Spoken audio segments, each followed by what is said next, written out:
Charles, you finished up your presentation with a look at all of these theories and concepts and how they relate to one another. And I think they're often confused. I think that's part of what you were getting at. I think all three of you have addressed that in some way.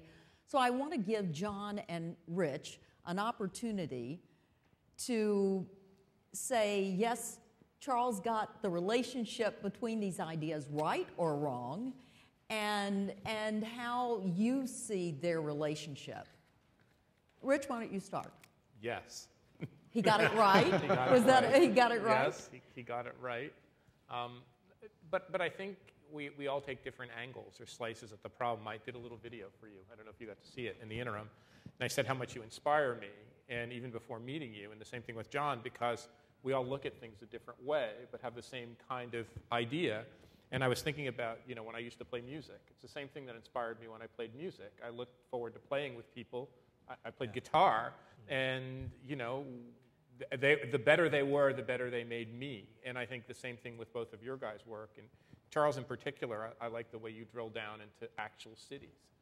I don't do that much of that, as is quite evident. I talk about kind of general principles, and I admire the way you collect evidence from all around the world and then distill practices. And I'm also very, very influenced and indebted to John's work as well. John, what about you? I'm fascinated being on this platform with Charles and Rich. I think it's really amazing, and I want to thank the organizers for bringing us together. This is the first time I met Richard Florida. Read his books, obviously, many times, but known Charles a long time. What brought me to use the word creativity was that I was looking for a word or a process or something that was driving what I was doing, giving me pleasure, and making me successful in my work to the extent that I was successful. So I was looking for a concept of describing an intellectual process that made my life more enjoyable and was therefore making my work more successful. And I stuck with the word creativity for now about 10, 15 years. It's a very slippery word. It's a very difficult word. There's no definition of it. We can describe it. We can sort of recognize it. But there's no firm basis for what we're talking about. For me, anyway. I get a sense from what Richard and Charles are talking about that we all like the word creativity. We're all trying to work out how it manifests itself. And you're talking about creative bureaucracy now. Richard is doing a sort of macroeconomic analysis of the problems of the world. It's a great tool for helping us to understand what's happening. What is it that has to exist if a city is to be creative? Without it, one does not have a creative city. Charles? Well, Richard used the word earlier, and you've used it for a long time, which is the absolute condition of preconditions, is openness. A tendency to be more open than more closed is, for me, the essential thing. Now, that then can apply to anything. The openness to someone like you saying, hey, look, guys, that sort of stuff you're building isn't going to be the stuff that's going to work. At least the openness to listen. So at every level, to me, openness, if you ask me what is the one word, it's that, a predilection to being more open. And I'm not pretending I'm so bloody open because I'm a bit closed, but in general, the march towards openness.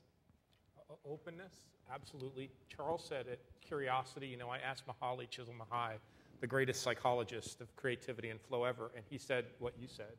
He said the precondition is curiosity. He said if you want to find where creativity is, look where people can be curious. So in order to be curious, you have to be able to express yourself. Right? If you can't self-express, you can't be curious. And I guess what we're trying to do with this word creativity, as amorphous as it is talk about this enormous shift in the nature of our organizations, our workplaces, our communities. And I remember the last time I was on stage with Jane Jacobs, she was talking all about the book she wanted to write, which was on the plantation economy, and how plantation systems then morphed into industrial systems, which got implanted in our brains. And for now centuries upon centuries, we fall victim to that. We can't break out of it. We want to have rule-driven, top-down, linear, bureaucratic, be told what to do, be given orders. And really, when I think about it, it's a community in which people can be, I think there's two principles. And I call them now basic human rights, if I want to think about a creative community. And I think it can only be done at the local level. The first basic human right that we have to add to the list we have, like free speech and all the others, is the right to use your full God-given talent. That has to be a basic human right. No more, okay, well, it's okay and you can try, and if you don't, that has to be a basic right that every human being has a God-given inalienable right to use their full talent. And the second one is that we have a basic inalienable right to self-express and to be the person and do the things and engage in the kind of activities. If we can get there, I think those are the building blocks. And from a public policy point of view, those don't seem like, well, should I build a stadium or an art museum or new roads or plant trees? I think all of that grows off for particular conditions of particular cities, those basic fundamental characteristics. And I think it's going to take a massive shift in the way we think and the way we basically, to use an old word, empower people rather than organizations and agencies to do it for ourselves. John? I'd agree. I had those three principles on Monday. I think one was everybody is creative. Right. It is a human right. I'm not sure about the human rights language, but not that I didn't support human rights completely, I do, but transferring it over to the right to use one's own private imagination, I'm not certain. But everybody is creative. And that creativity needs freedom. And I define that freedom by the freedom to define your relationship to an idea, to accept what you want to accept, to reject what you want to reject, absent of any external power coming out of family, society, state, government.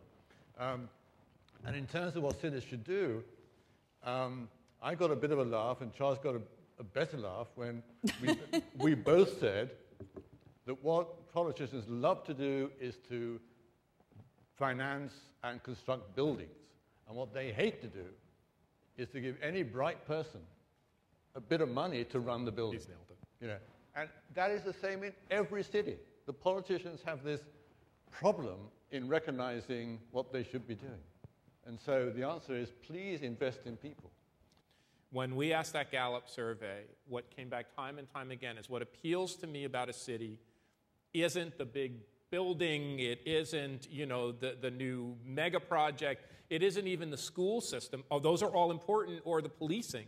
It's the beauty. And it came back time and time again, and we discount that so much that there is something from time immemorial that human beings have been drawn to physical beauty. And when we asked people what meant the most to them in their community, it was its physical beauty, its architectural beauty, its historic preservation, its natural environment. And most people say, oh my God, that's that creative class. I want to creative class, creative city nonsense, frivolity. They're talking about beauty. This is what Virginia Pastoral calls the aesthetic premium. This is really, really important, and really creative people, rich or poor, want to be around environments that are beautiful aesthetically in a variety of ways. Some can be gritty, some can be quite elegant, but that stimulate them and provoke them to be more curious. And I think you hit that very nicely. We all have our own sort of techniques in trying to do persuasion.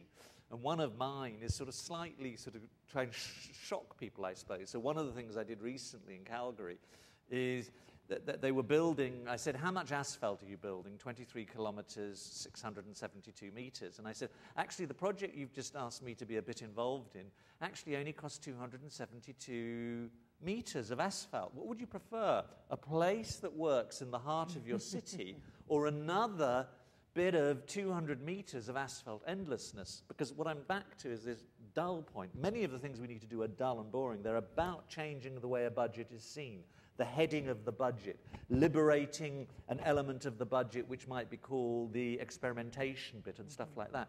So a lot of, and I'm not saying what I'm doing is right, but out of frustration, that's the sort of technique I sometimes use. 50% of the time I'm completely unsuccessful, but sometimes it does actually work.